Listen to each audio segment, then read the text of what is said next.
Hello, friends, and welcome back. You know what to do. Grab yourself a cup of coffee, grab yourself a cup of tea, or grab yourself a cup of water, and let's get straight into the news. So there has been a lot of really incredible news content out there related to Prince Harry and Meghan Markle's Megxit, or move away from the British royal family.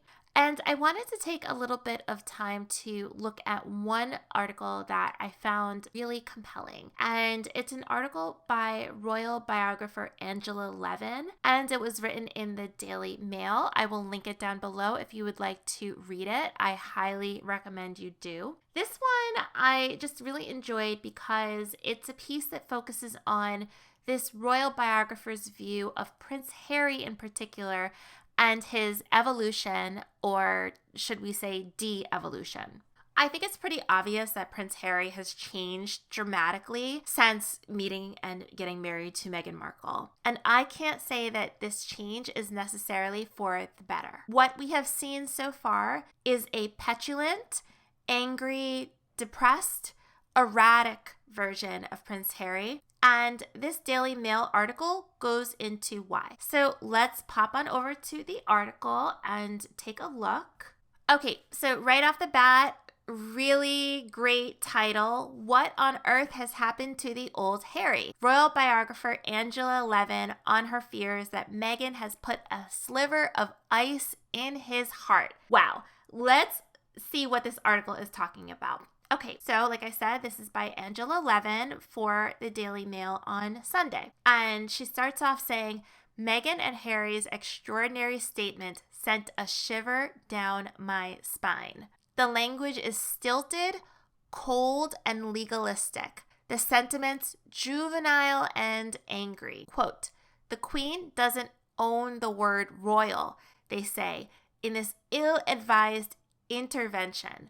If any advice was taken, which I doubt. It is an expression of childish irritation that insults the most admired person in British public life. And this, more than anything, is what gives the game away. I love that introduction. Kudos to Angela. So well written.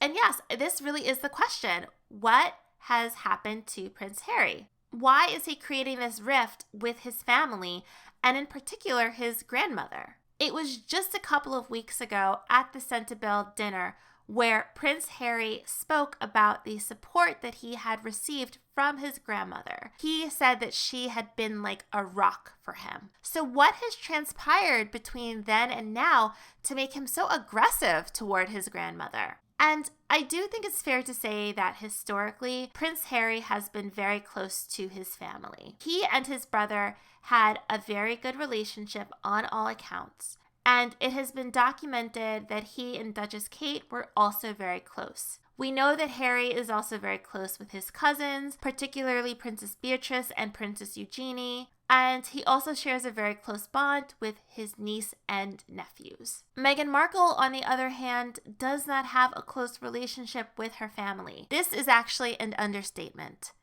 Her family is, quite frankly, a mess, and she had no problem isolating herself from both her mother's side of the family and her father's side of the family.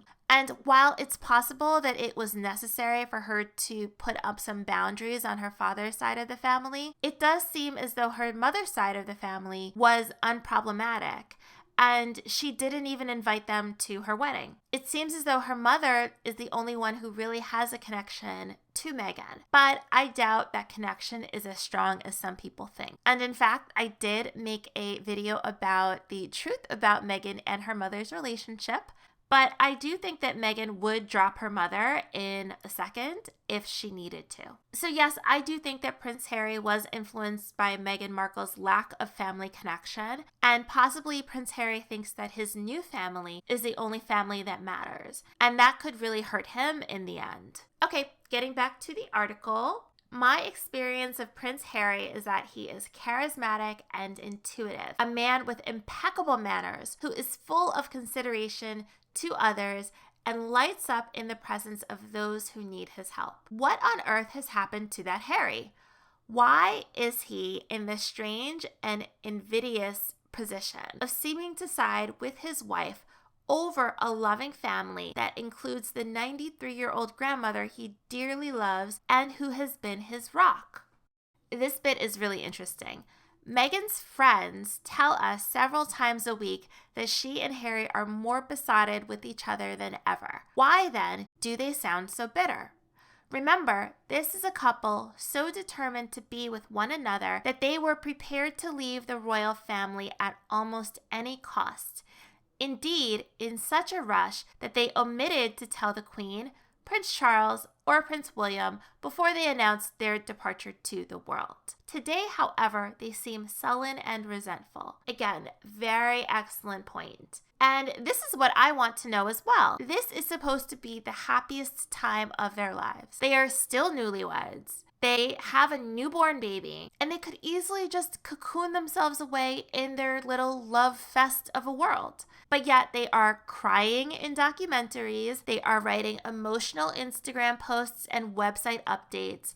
It truly is nonsensical, and it doesn't seem to me that they are really that happy. Let's continue on. It is all the more puzzling as Harry told me he was fed up with being trapped in the goldfish bowl of fame and that he would prefer to live in Africa helping save endangered animals. He is at heart a gentle soul who values privacy. At one point, he said he had considered quitting royal life because of the unbearable pressures of all that attention. And this I really can believe, since we really didn't hear that much about Prince Harry until he got with Meghan. I do feel like he was living a kind of low-key life. Then, once he got with Meghan, it was all about the fame. It was all about how the British press was not leaving them alone.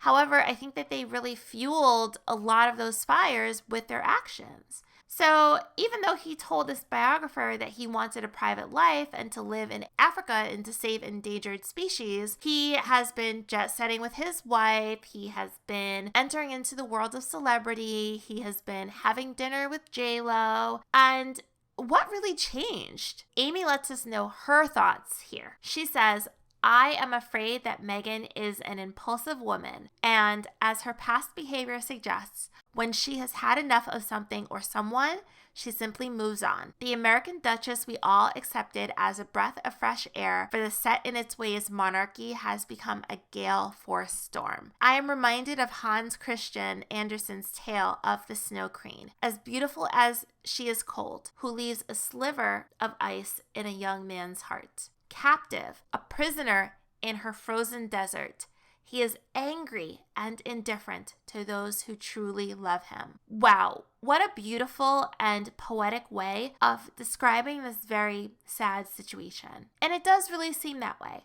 It seems like Harry has just become a different person. Meghan is obviously impulsive. We know about how she just dropped her last husband. She up and quit her job and moved to the UK. She left everything behind. And she thought that she could really revolutionize the monarchy. And it didn't work out the way that she had planned. And now Prince Harry is caught up in this. But the stakes are extremely high now. Because this is his future. This is his son's future. And the fact that all of this happened in a matter of 6 weeks and the Sussexes felt like this was slow is just a testament to this irrational and erratic behavior that has taken over Prince Harry. But to be honest, I won't blame the whole thing on Meghan because I do feel like a lot of Harry's unresolved anger and resentment is coming up now as well. Mixed with Meghan's impulsivity and idealism, this is a really dangerous combination. Let me know your thoughts in the comments below, and I will see you in the next video.